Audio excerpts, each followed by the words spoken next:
ఎన్నికల సమరం హోరాహోరీగా సాగడంతో బెట్టింగ్లు కూడా ఓ రేంజ్లో జరిగాయి. ఆ పార్టీయే గెలుస్తుందని కొందరు జ్యోతిష్యులు, సోషల్ మీడియా ప్రచారకర్తలు విపరీతంగా ప్రచారం చేశారు. దీన్ని నమ్మి టీడీపీ, వైసీపీలపై భారీగా బెట్టింగ్లు పెట్టారు కొందరు.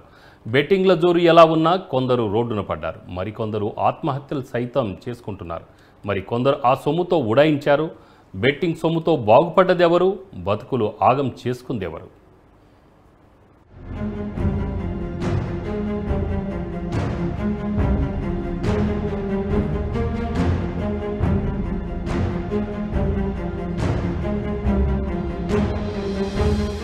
ఓట్ల లెక్కింపునకు ముందు రోజు కూడా వైసీపీ అధినాయకత్వం పూర్తి ధీమాగా ఉంది. ఈసారి కూడా గెలుపు తమదేనని నమ్మకంగా చెప్పింది. నాయకత్వం ఇంత నమ్మకంగా చెప్తుంటే ఇక మనకు తిరిగేలేదని వైసీపీ అభిమానులు భారీగా బెట్టింగ్లు పెట్టారు. అప్పులు తెచ్చి ఆస్తులు తాకట్టు పెట్టి మరీ లక్షల్లో పందేలు కాశారు. కానీ ఫలితాలు సీన్ రివర్స్ అయింది. వైసీపీపై పందేలు కాసిన అభిమానులు ఘోరంగా నష్టపోయారు. నాయకత్వం మాటలు నమ్మి పీకల్లో తప్పుల్లో కూరుకుపోయారు. నష్టభయంతో కొన్ని చోట్ల కొందరు ఆత్మహత్యలు కూడా పాల్పడుతున్నారు.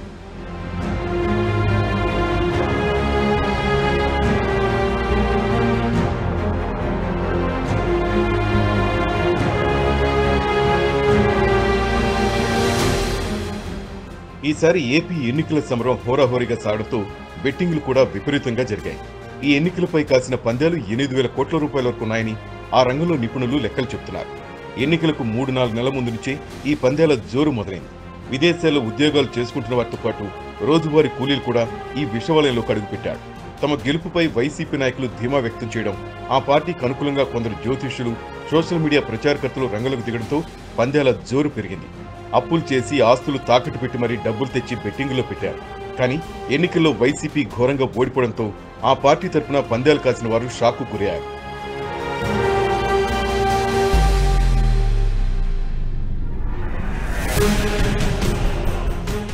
కాకినాడ జిల్లా సామర్లకోటపట్నం ప్రకాష్ నగర్ చెందిన బిక్కిన సురేష్ అనే వ్యక్తి వైసీపీ గెలుస్తుందని దాదాపు 30 లక్షల వరకు పందెం కాశాడు. ఈ మొత్తం పోవడంతో తెల్లవారుజామున ఉరేసుకుని ఆత్మహత్య చేసుకున్నాడు. అలాగే కాకినాడ జిల్లా కొత్తపల్లికి చెందిన కొందరు చేనేత కార్మికులంతా కలిసి వైసీపీ గెలుస్తుందని దాదాపు 5 లక్షల రూపాయలు పందెం కాశారు. చివరికి ఆ సొమ్మంతా నష్టపోయారు. జిల్లాలో పలువురు వైసీపీ నాయకులు, కార్యకర్తలు బెట్టింగ్లో డబ్బు పోగొట్టుకున్నారు. ఇక పల్నాడు జిల్లా రొంపిచెర్లో వైసీపీ, టీడీపీ పార్టీల తరఫున భారీ సంఖ్యలో పందేలు సాగాయి. స్థానిక చెరువు కట్టు సెంటర్లో ఓ వ్యక్తిని మధ్యవర్తిగా ఎంపిక చేసుకుని అతని వద్ద సుమారు 1.5 కోట్ల మేర నగదునుంచారు. ఫలితాలు వెలువడిన వెంటనే ఇరు పార్టీల తరఫున పందేలు కాసిన వ్యక్తులు ఆ వ్యక్తి వద్దకు వెళ్లగా అప్పటికి ఆయన కుటుంబ సభ్యులతో కలిసి నగదుతో ఉడాయించినట్టు తెలిసి అవాక్కయ్యారు. అలాగే గుంటూరు నగరంలో ఇలాగే 50 లక్షలు పందెం కాసిన వ్యక్తి ఫలితాల తర్వాత పెట్టేబేడ సర్దాడు. మరోవైపు అనంతపురం జిల్లా బుక్కరాయ సముద్ర మండలం రేగడి కొత్తూరు చెందిన వైసీపీ నాయకుడు పందెం డబ్బులతో పారిపోయినట్లు సమాచారం.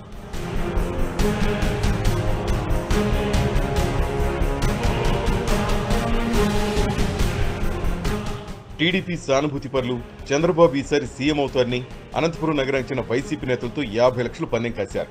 మధ్యవర్తిగా సింగనమల నియోజకవర్గంలోని రేగడి కొత్తూరు చెందిన వైసీపీ నేతలు ఎంచుకున్నారు. టీడీపీ వర్గీయులు 50 లక్షలు అతని చేతిలో పెట్టారు. గెలిచిన వారికి ఈ నెల 5న డబ్బులు ఇచ్చేలా అంగీకార పత్రం సైతం రాసుకున్నారు. ఈ నెల 4న ఫలితాలు విడుదలై చంద్రబాబు బంపర్ మెజార్టీ సాధించడంతో టీడీపీ వర్గీయులు పందెం డబ్బులు తీసుకుందామని వెళ్తే ఆయన ఊరు విడిచి పారిపోయాడని తెలిసి అవాక్కయ్యారు.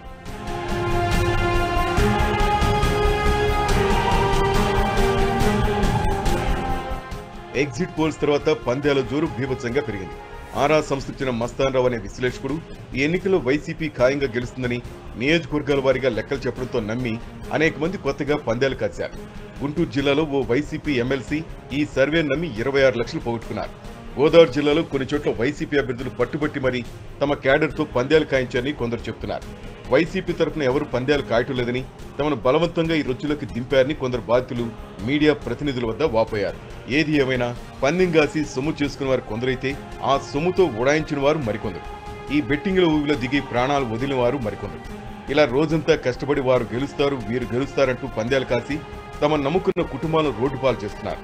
ఇకనైనా మేలుకుని ఈ పందేల వల్ల చిక్కి నిండు జీవితాలను ఆగం చేసుకోకుండా పలువురు సూచిస్తున్నారు.